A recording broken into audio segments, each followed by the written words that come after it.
Très bien.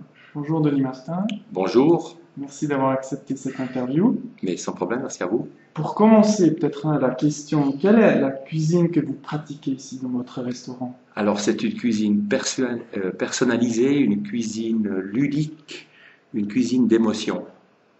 Donc je crois qu'il n'y a pas de cuisine sans passion et sans émotion. Avec des techniques nouvelles, surtout des techniques nouvelles, avec du matériel nouveau, en expliquant qu'à l'heure actuelle, on est à l'ordinateur, on n'est plus au fax. Donc dans les cuisines, ça a aussi beaucoup changé le matériel. Alors, ça amène une autre question. Dans le secteur des banques privées avec qui on travaille, il y a souvent, les banquiers mettent souvent en avant tradition et innovation. Qu'est-ce que ça veut dire pour vous, cette relation entre ces deux pôles? Pour moi, il n'y a pas d'innovation s'il n'y a pas de tradition. Je pense qu'à la base, il faut le solfège.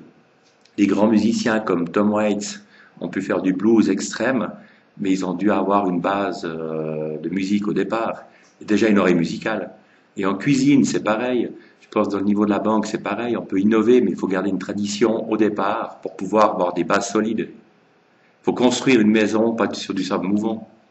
Est-ce qu'il y a un secret d'innovation où vous trouvez l'inspiration? Bah, là, je suis une bonne période maintenant, mais il y a 2 semaines, m'ont posé cette question. Je n'ai même pas fait l'interview parce que j'ai une période page blanche, comme on dit, où il n'y a rien qui venait.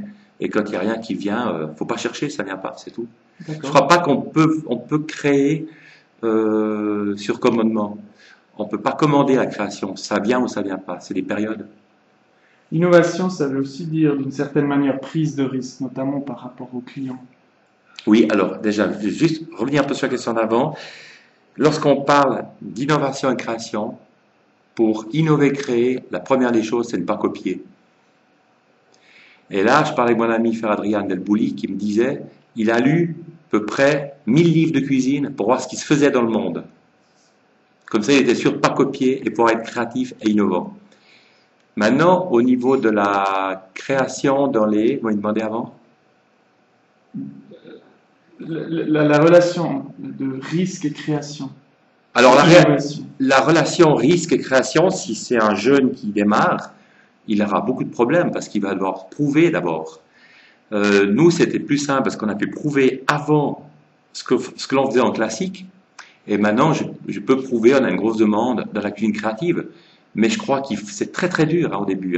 Lorsqu'on sort des sentiers battus et qu'on fait quelque chose totalement différent des autres, c'est très pénible au niveau du marketing, de se lancer parce qu'on n'a rien prouvé.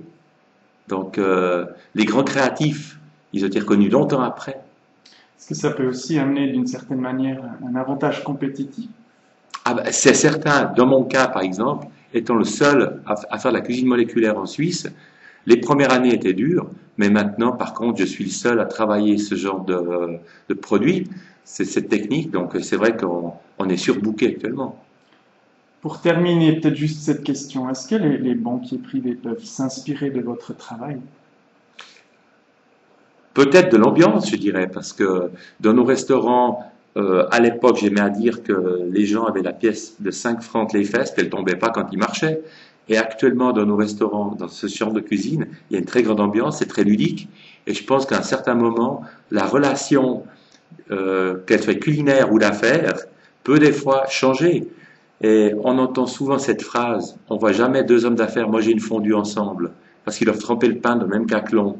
Mais justement, ce serait bien que les deux hommes d'affaires puissent traiter une affaire avec un côté un peu moins austère que ce qui se fait actuellement. Monsieur Martin, merci beaucoup pour cette interview. Merci à vous.